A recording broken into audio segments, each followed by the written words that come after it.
C'est pourquoi ce dossier, il est intitulé dossier Imam Ndao et autres. Pourquoi? Parce que le choix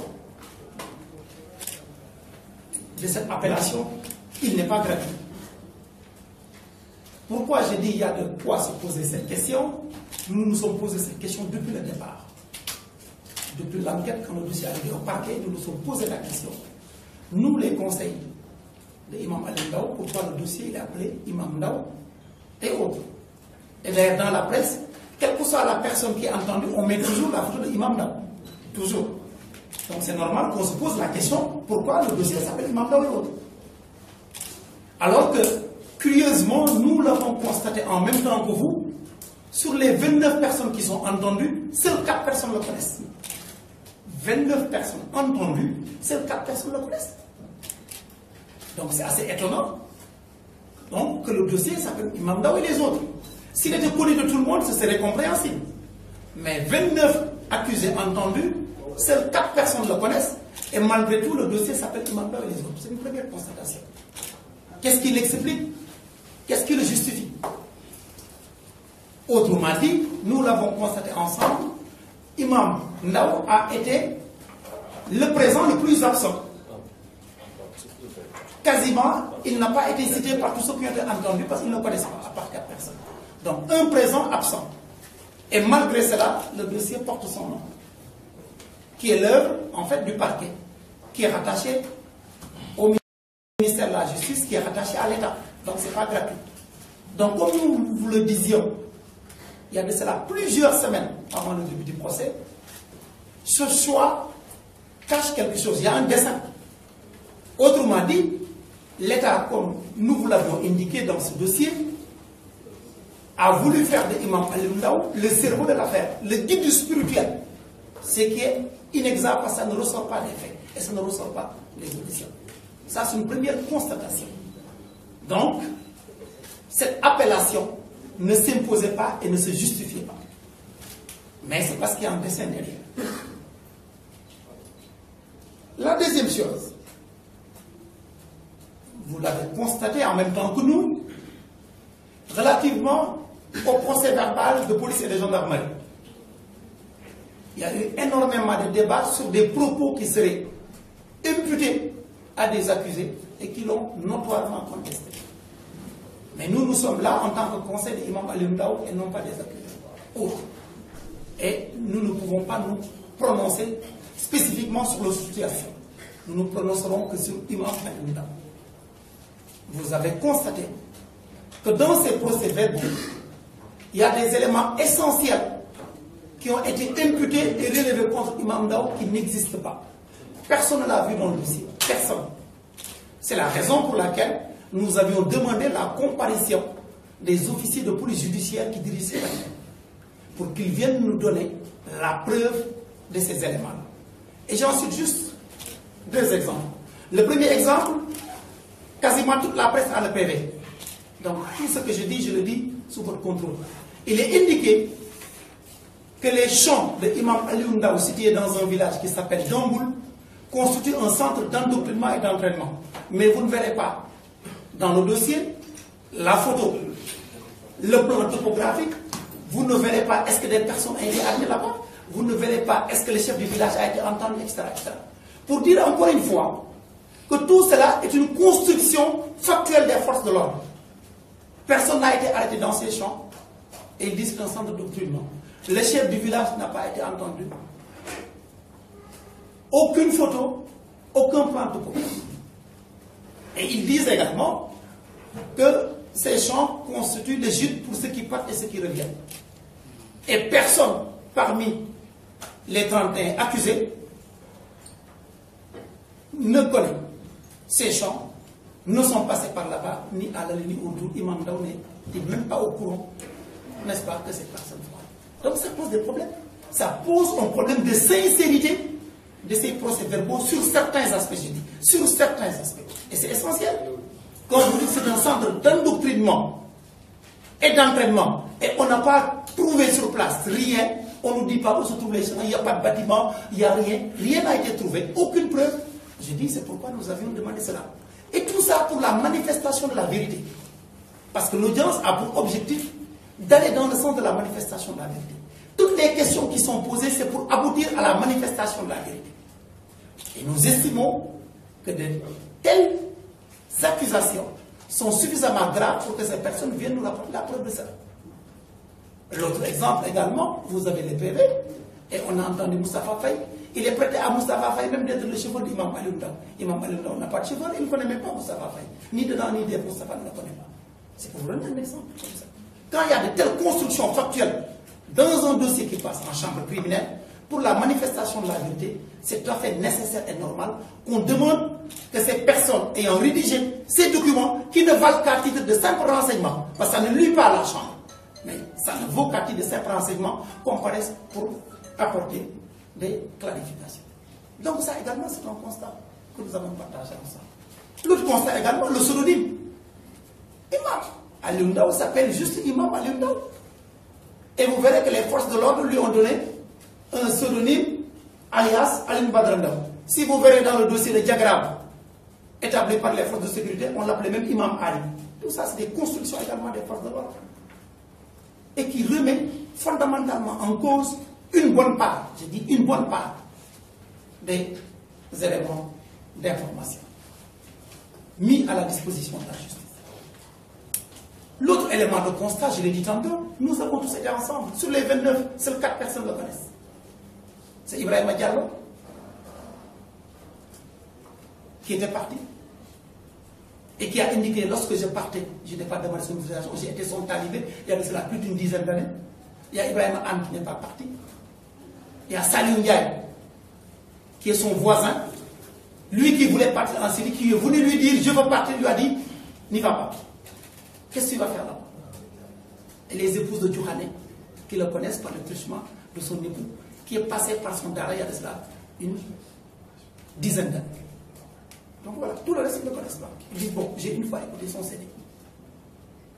D'autres te diront, je l'ai aperçu une fois en conférence. C'est pour dire encore une fois, comme nous l'avions dit tantôt, rien ne justifie cette appellation. L'autre constatation aussi qui est importante, vous avez les PV, vous tous, quasiment. Il y a 5 réunions préparatoires. Bambilor, Petit Mba, Rosso, Richard Toll, Lagrose. Imam n'a participé à aucune réunion, il n'était même pas au courant. Il n'a aucun représentant. Tout le monde a eu. Tous ceux qui y étaient ont été entendus. Ils n'ont pas vu là-bas Imam, ils n'ont pas vu son représentant. Et c'est, semble-t-il, durant ces réunions, que le projet ou certains projets de voyage ont été retenus. Il n'était pas informé. Donc en quoi il peut être mêlé à cette affaire? Parce que dans un dossier, il y a des éléments séquentiels importants. C'est surtout la préparation. 5 réunions. Il n'était pas informé. Il n'avait pas de représentant. Vous avez entendu en même temps que nous des accusés qui ont été entendus et qui disent qu'ils sont membres d'une association qui s'appelle Ahlou Sunna. Vous étiez là. On les a demandé de citer les responsables de Ahlou Sunna. Imam n'en fait pas partie. Imam n'est pas membre de Ahlou Sunna. Ils ont même cité les noms. Imam est secrétaire général de la Ligue des prédicateurs et imams du Sénégal. Association légalement reconnue, dirigée par Imam Damien. En quoi ça le regarde? Il n'est pas membre de cette association. Ça également, c'est des faits. Nous l'avons entendu ensemble. À l'interrogatoire. Ça, c'est des constatations. N'est-ce pas? Les départs. Ces 4 personnes qui le connaissent, 2 ne sont pas partis. Ibrahima Anne n'est pas parti, il était que Botouki. Saliou n'est pas parti. Saliou est venu lui dire un jour, je voulais aller en Syrie pour donner un coup de main. Il lui a interdit. On lui a posé la question. Il dit, il m'a interdit. Ça n'est jamais parti.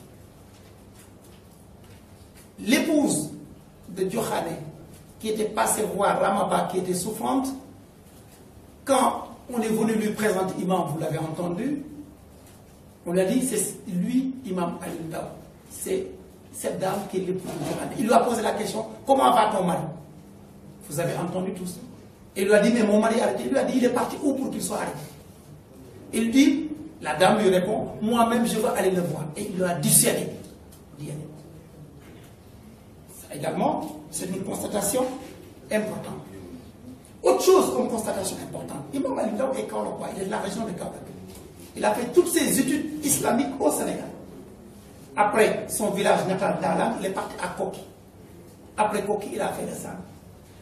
Parmi les 32 accusés, ceux qui étaient partis en Libye, ceux qui étaient arrêtés en Mauritanie, ceux qui sont arrêtés au Niger venant du Nigeria, celui qui est arrêté au Burkina venant du Mali, personne n'est Kaolackois.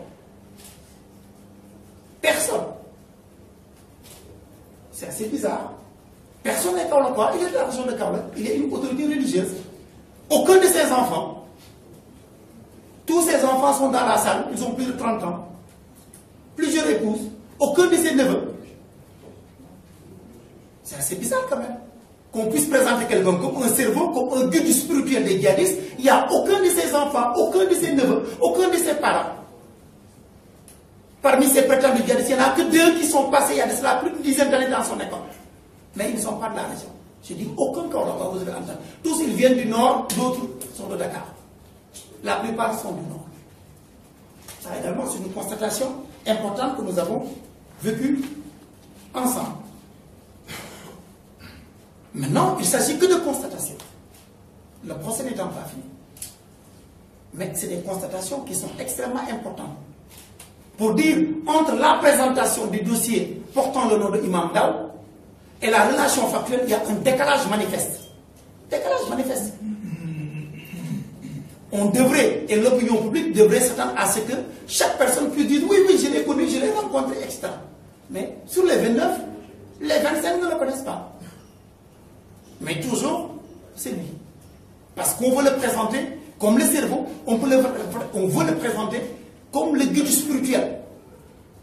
On veut le présenter comme s'il y a un projet djihadiste au Sénégal, il serait le mettre en pensée, ce qui est inexact. Et je rappelle que tous ceux qui sont arrêtés, la quasi-totalité n'ont pas été arrêtés par les forces de l'ordre sénégalaises. Ça, il faut qu'on soit clair. Le lot, premier lot, il vient de la Mauritanie, vous êtes dans la salle. L'autre lot vient du Niger, il vient du Nigeria, ils ont été arrêtés au Niger.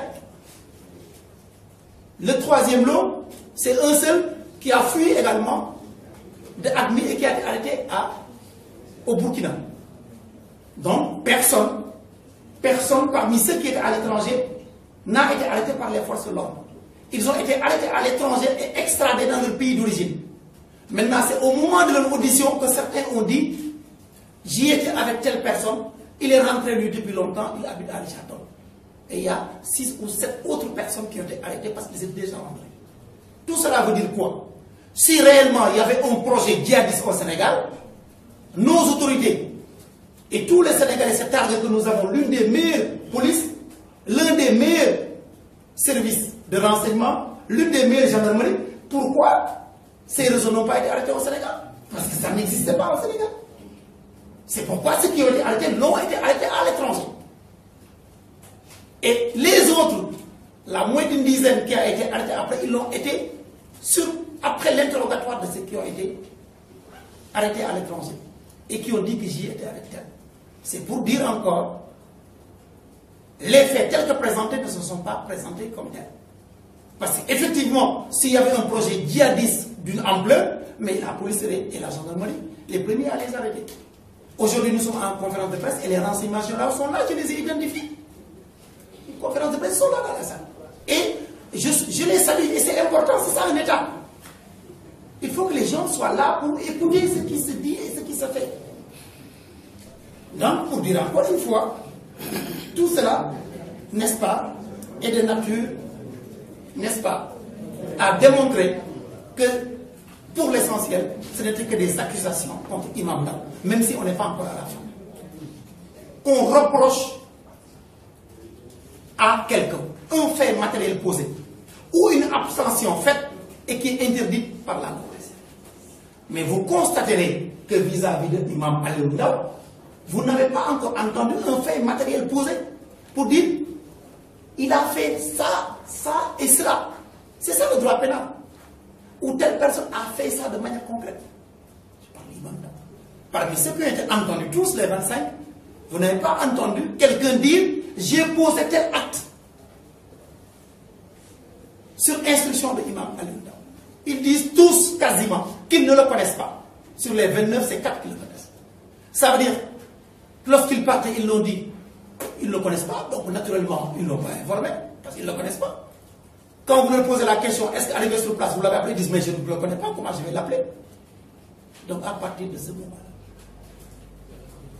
pénalement, on juge un acte matériel. On ne fait pas un procès d'intention. On ne juge pas les opinions. On ne juge pas les convictions. Je rappelle que la chambre criminelle n'est pas une juridiction théologique, où on juge la conception de la charia ou la conception djihadiste des uns et des autres. La chambre criminelle est une juridiction qui juge des faits posés et qui sont contraires à l'ordre social. Pas les convictions des gens. La liberté de conscience est constitutionnellement garantie.